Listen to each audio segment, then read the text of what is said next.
সম্মানিত উপস্থিতি বক্তব্য রাখবেন নূরপুর থেকে আদর্শ হযরত মাওলানা হুসাইন আহমদ সাহেব। محمد صلى على رسوله الكريم أما بعد أعوذ بالله من الشيطان الرجيم بسم الله الرحمن الرحيم من سب نبيا فاقتلوه صدق الله العلي العظيم। সম্মানিত উপস্থিতি, আমার বক্তব্য দীর্ঘায়িত করতে চাচ্ছি না এবং শিরোনাম গড়ে তুলতে চাচ্ছি না। আমি আপনাদের কাছে একটি মেসেজ দিতে চাচ্ছি।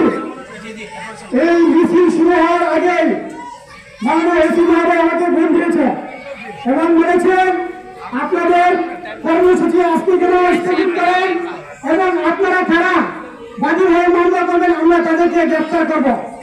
আমি বলি এত দেরি হয়েছে কেন? আগে করার দরকার ছিল,